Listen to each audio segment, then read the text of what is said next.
ଗାଈ ଜଗୁଆଳ ରାଜା ହେଲା। ପୁରୁଣା କାଳରେ ନୀଳଗିରି ପାହାଡ଼ ତଳେ ସୁନାପୁର ବୋଲି ଗୋଟିଏ ସୁନ୍ଦର ରାଜ୍ୟ ଥିଲା। ସେହି ରାଜ୍ୟରେ ନଦୀ ଥିଲା, ଜଙ୍ଗଲ ଥିଲା, ସବୁଜ ଧାନ କ୍ଷେତ୍ର ଥିଲା। ଲୋକମାନେ ଖୁସିରେ ରହୁଥିଲେ। ରାଜ୍ୟର ରାଜା ଥିଲେ ବୀର ବିକ୍ରମ ସିଂହ। ସେ ବହୁତ ବୃଦ୍ଧ ହୋଇଯାଇଥିଲେ। ତାଙ୍କର କୌଣସି ପୁଅ ନଥିଲା। ସେଥିପାଇଁ ରାଜା ଚିନ୍ତାରେ ରହୁଥିଲେ, ମୋ ପରେ ଏହି ରାଜ୍ୟକୁ କିଏ ସମ୍ଭାଳିବ? ସେଇ ରାଜ୍ୟରେ ଗୋଟିଏ ଗରିବ ଗାଈ ଜଗୁଆଳ ଥିଲା। ତାର ନାଁ ଥିଲା ଗୋପାଳ। ସେ ଛୋଟ ଗାଁରେ ତାଙ୍କ ମାଙ୍କ ସହିତ ରହୁଥିଲା। ସେ ପ୍ରତିଦିନ ସକାଳେ ଗାଈମାନଙ୍କୁ ଜଙ୍ଗଲକୁ ଚରାଇବାକୁ ନେଉଥିଲା। ଗୋପାଳ ଗରିବ ଥିଲା, କିନ୍ତୁ ବହୁତ ସତ୍ୟବାନ ଓ ଦୟାଳୁ ଥିଲା। ଗାଁରେ ସମସ୍ତେ ତାକୁ ଭଲ ପାଉଥିଲେ। ଗୋପାଳଙ୍କର ଗୋଟିଏ ଭଲ ଅଭ୍ୟାସ ଥିଲା। ସେ ଗାଈ ଚରାଇବା ସମୟରେ ବଂଶୀ ବଜାଉଥିଲେ। ସେ ଏତେ ସୁନ୍ଦର ବଂଶୀର ଶବ୍ଦ ଥିଲା ଯେ ପକ୍ଷୀମାନେ ମଧ୍ୟ ଗଛରେ ବସି ଶୁଣୁଥିଲେ। ଆଉ ଗାଈମାନେ ମଧ୍ୟ ଶାନ୍ତ ହୋଇ ଘାସ ଖାଉଥିଲେ। ଗୋଟିଏ ଦିନ ରାଜା ବେଶ ବଦଳାଇ ରାଜ୍ୟ ଘୁରୁଥିଲେ। ସେ ଜଙ୍ଗଲ ଦିଗକୁ ଗଲେ। ହଠାତ୍ ସେ ବଂଶୀର ମିଠା ଶବ୍ଦ ଶୁଣିଲେ। ରାଜା ଆଶ୍ଚର୍ଯ୍ୟ ହେଲେ। ସେ ଶବ୍ଦ ଅନୁସରଣ କରି ଦେଖିଲେ, ଗୋଟିଏ ଛୋଟ ଛୁଆ ଗାଈ ଚରାଉଛି ଓ ବଂଶୀ ବଜାଉଛି। ରାଜା ପଚାରିଲେ, ବାପା, ତୁମର ନାଁ କ'ଣ? ଗୋପାଳ ନମସ୍କାର କରି କହିଲା, ମହାଶୟ, ମୋର ନାଁ ଗୋପାଳ। ରାଜା ପଚାରିଲେ, ତୁମେ ପ୍ରତିଦିନ ଏଭଳି ଗାଈ ଚରାଉଛ? ଗୋପାଳ କହିଲା, ହଁ, ଏହା ହିଁ ମୋ କାମ। ଗାଈମାନେ ମୋର ବନ୍ଧୁ। ରାଜା ହସିଦେଲେ। ତାଙ୍କୁ ଗୋପାଳ ବହୁତ ଭଲ ଲାଗିଲା। ଏହି ସମୟରେ ହଠାତ୍ ଜଙ୍ଗଲରୁ ଗୋଟିଏ ବାଘ ବାହାରିଲା। ରାଜା ଭୟରେ କମ୍ପିବାକୁ ଲାଗିଲେ। କିନ୍ତୁ ଗୋପାଳ ଭୟ ପାଇଲା ନାହିଁ। ସେ ଜୋରରେ ଲାଠି ଘୁମାଇ ନିଆଁ ଜଳାଇଲା। ବାଘ ନିଆଁ ଦେଖି ଡରିଗଲା ଓ ପଳାଇଗଲା। ରାଜା ଆଶ୍ଚର୍ଯ୍ୟ ହେଇ କହିଲେ, ତୁମେ ବହୁତ ସାହସୀ। ଗୋପାଳ କହିଲା, ଡରିଲେ କାମ ହୁଏନି। ବୁଦ୍ଧିରେ କାମ କଲେ ବଡ଼ ବିପଦ ମଧ୍ୟ ଦୂର ହୋଇଯାଏ। ରାଜା ମନେ ମନେ ଭାବିଲେ, ଏହି ଛୁଆଟି ସାଧାରଣ ନୁହେଁ। କିଛି ଦିନ ପରେ ରାଜ୍ୟରେ ବଡ଼ ସମସ୍ୟା ହେଲା। ରାଜକୋଷରୁ ସୁନା ଚୋରି ହେଉଥିଲା।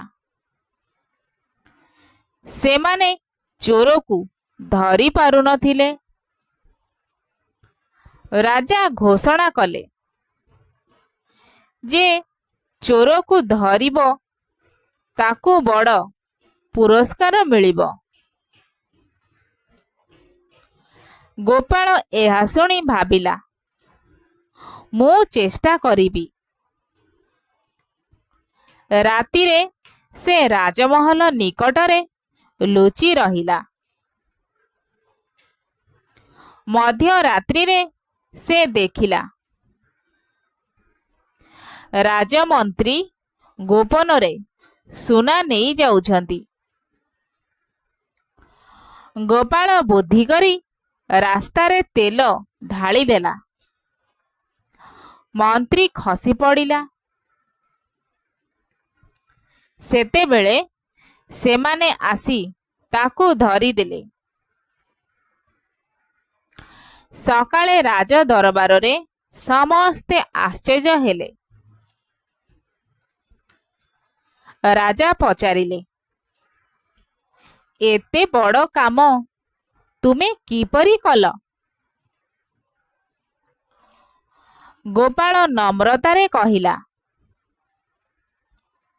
ମହାରାଜ, ଚୋରି କରୁଥିବା ଲୋକ ଯେତେ ବଡ଼ ହେଉନା କାହିଁକି, ତାର ଭୁଲ ଦିନେ ନା ଦିନେ ଧରା ପଡ଼େ। ଦରବାରରେ ସମସ୍ତେ ତାଳି ମାରିଲେ। ରାଜା ଗୋପାଳକୁ ମହଲରେ ରଖିଦେଲେ। ତାକୁ ଶିକ୍ଷା ଦିଆଗଲା। ଗୋପାଳ ଖୁବ୍ ଶୀଘ୍ର ଲେଖାପଢ଼ା, ଯୁଦ୍ଧକଳା, ନ୍ୟାୟ ଶିଖିଗଲା। ସେ ସବୁବେଳେ ଗରିବମାନଙ୍କର ସାହାଯ୍ୟ କରୁଥିଲା। କିଛି ମାସ ପରେ ଭୟଙ୍କର ଖରା ପଡ଼ିଲା। ଚାଷ ନଷ୍ଟ ହେଲା। ଲୋକମାନେ ଭୋକରେ ଦୁଃଖ ପାଉଥିଲେ। ମନ୍ତ୍ରୀମାନେ କୌଣସି ଉପାୟ କରିପାରୁନଥିଲେ। ଗୋପାଳ କହିଲା, ମହାରାଜ, ରାଜକୋଷର ଧାନ ଗରିବମାନଙ୍କୁ ବାଣ୍ଟି ଦିଅନ୍ତୁ। ପୋଖରୀ ଖୋଳିବାକୁ ଓ ଲୋକଙ୍କୁ କାମ ଦିଅନ୍ତୁ। ତେବେ ଲୋକମାନେ ବଞ୍ଚିଯିବେ। ରାଜା ସେଇ କଥା ମାନିଲେ। ଅଳ୍ପ ଦିନରେ ରାଜ୍ୟର ଅବସ୍ଥା ଭଲ ହେବାକୁ ଲାଗିଲା। ଲୋକମାନେ ଗୋପାଳକୁ ବହୁତ ଭଲ ପାଇଲେ। ଗୋଟିଏ ଦିନ ବୃଦ୍ଧ ରାଜା ଦରବାରରେ କହିଲେ, ମୋ ପରେ ଏହି ରାଜ୍ୟକୁ ଚଲାଇବା ପାଇଁ ଯୋଗ୍ୟ ଲୋକ ମିଳିଗଲା। ସେ ହେଉଛି ଗୋପାଳ। ସମସ୍ତେ ଆଶ୍ଚର୍ଯ୍ୟ ହେଲେ। କେହି କେହି ରାଜକୁମାରମାନେ ରାଗିଗଲେ। ସେମାନେ କହିଲେ, ଗୋଟିଏ ଗାଈ ଜଗୁଆଳ କେମିତି ରାଜା ହେବ? ରାଜା ଗମ୍ଭୀର ଶବ୍ଦରେ କହିଲେ, ରାଜା ହେବାକୁ ବଡ଼ ଘର ଦରକାର ନୁହେଁ।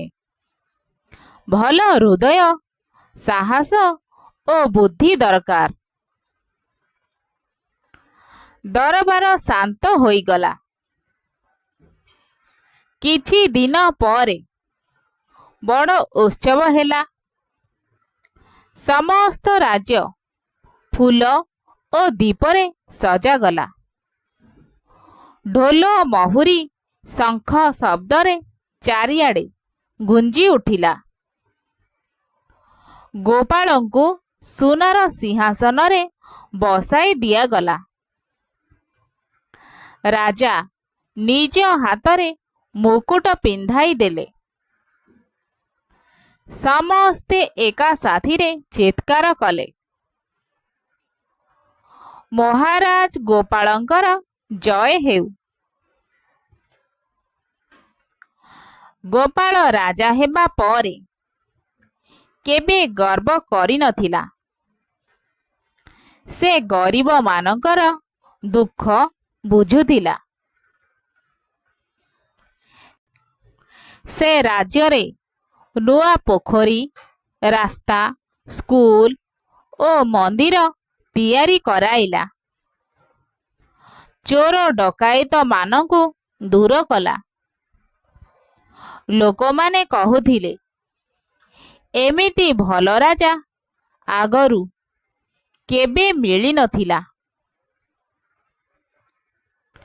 ସନ୍ଧ୍ୟା ବେଳେ ଗୋପାଳ କେବେ କେବେ ପୁରୁଣା ଦିନ ମନେ ପକାଇ ବଂଶୀ ବଜାଉଥିଲା। ସେଇ ମିଠା ସୁର ଶୁଣି ଲୋକମାନେ କହୁଥିଲେ, ଗାଈ ଜଗୁଆଳ ହେଲେ ମଧ୍ୟ ସେ ଆସିଲେ ଜନତାର ରାଜା। ଏହି ଗପଟିରୁ ଏହା ଶିକ୍ଷା ମିଳିଲା ଯେ ମଣିଷ ବଡ଼ ଘରେ ଜନ୍ମ ନେଲେ କିମ୍ବା ଧନୀ ହେଲେ ମାତ୍ର ବଡ଼ ହୋଇନଥାଏ। ସତ୍ୟବାନ, ପରିଶ୍ରମୀ, ଦୟାଳୁ ଓ ବୁଦ୍ଧିମାନ ଲୋକ ଦିନେ ନା ଦିନେ ସମସ୍ତଙ୍କର ପ୍ରିୟ ହୋଇଯାଏ।